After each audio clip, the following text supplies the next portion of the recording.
5,000 కోట్లు పెట్టి కెనాల్ తవ్వారు. ఇవాళ పోలవరం ప్రాజెక్ట్ అది 2014 నుండి 19 వరకు 70% మేము పూర్తి చేస్తే 5 సంవత్సరాల కాలంలో మీరు ఏం చేశారో రాష్ట్ర ప్రజలందరూ చూశారు. ఇక విజయవాడ ఫ్లైఓవర్ గురించి మీరు ఎంత తక్కువ మాట్లాడితే అంత బాగుంటుంది. ప్రజలు నవ్వుతా ఉన్నారు. అమరావతి రైతులకు న్యాయం జరగాలని వైసీపీ వాళ్ళు జగన్మోహన్ రెడ్డి మాట్లాడుతూ ఉన్నాడా?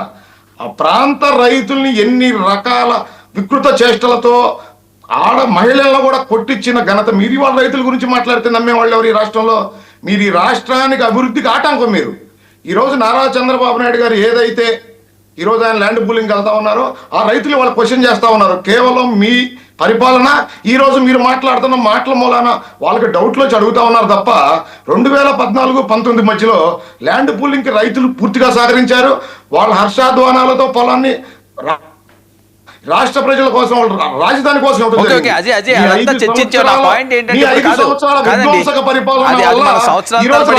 భయపడతా ఉన్నారు. ఈ రోజు జగన్మోహన్ రెడ్డి మాట్లాడుతారు.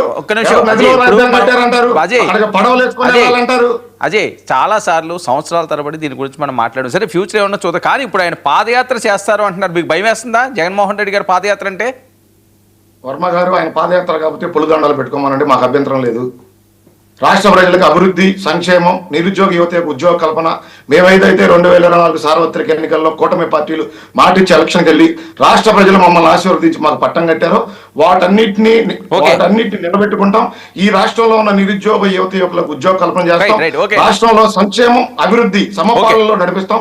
కాబట్టి ఆయన ఎటువంటి యాత్రలు చేసుకున్నా ఇక్కడ భయపడటానికి ఎవరు చేసుకోమని. జగన్మోహన్ రెడ్డి గారికి ఏదైతే సక్సెస్ చూపించిందో పాదయాత్ర అనే అంశం, దాన్ని మళ్ళీ ఆయన తెర మీదకి తీసుకొస్తున్నారు. స్కెడ్యూల్ కూడా రిలీజ్ చేశారు. సంవత్సరన్నర సుమారు ఆయన పాదయాత్ర చేయడానికి చూస్తున్నారట అన్ని నియోజకవర్గాల్లోని కూడా విస్తృతంగా.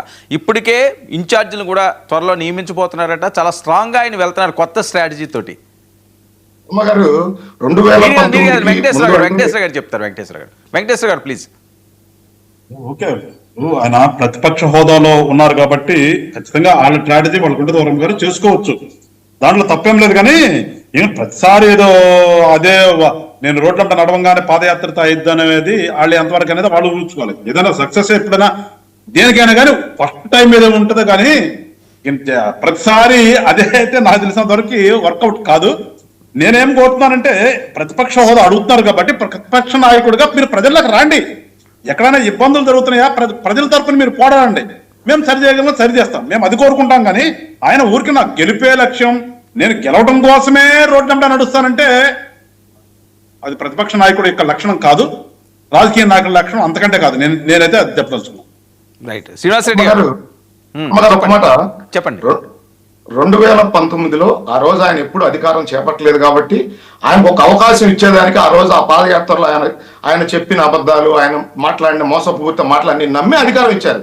19 నుండి 24 మధ్య చూశారు ఈ రాష్ట్ర ప్రజలు వైఎస్ జగన్మోహన్ రెడ్డి గారి విధ్వంసక పరిపాలన, దోపిడీ పరిపాలన, హత్యాకాండలు ఏ విధంగా ఈ రాష్ట్రంలో జరిగినాయి, ఏ విధంగా ఈ రాష్ట్రంలో ఉన్న యువత యువకులు, రైతులు, మహిళలు ఏ విధంగా ఇబ్బందులకు గురయ్యారో రాష్ట్ర ప్రజలందరూ చూశారు. ఓకే, మీరు ఈ వర్షన్ అంటున్నారు. వాళ్ళు అనేది ఏంటి 40% ఓటు శాతం మాకుంది, ఇంత దారుణం అయితే 40% ఎందుకు వేస్తారు అంటున్నారు. 40% అన్నది చిన్న ఫిగర్ కాదు కదా వర్మ గారు. ఇక్కడ పర్సంటేజ్ తో ప్రభుత్వాలు ఏర్పడవండి, గెలుపుతో ప్రభుత్వాలు ఏర్పడతాయి. పర్సంటేజ్ ఎంత ఉందనే కాదు, ఎంతమంది ప్రజాప్రతినిధులు గెలిచారనేది కౌంటింగ్ వస్తుంది. దాని ద్వారా ప్రభుత్వాలు ఏర్పడతాయి. శ్రీనివాస్ రెడ్డి గారు 2024 సార్వత్రిక ఎన్నికల్లో వీళ్ళకి బుద్ధి చెప్పారు. రాబోయే రోజుల్లో జైలు యాత్ర తప్ప పాదయాత్రలు జరిగే పరిస్థితి ఉండదు. ఇదేంటి శ్రీనివాస్ రెడ్డి గారు వాళ్ళ వెర్షన్.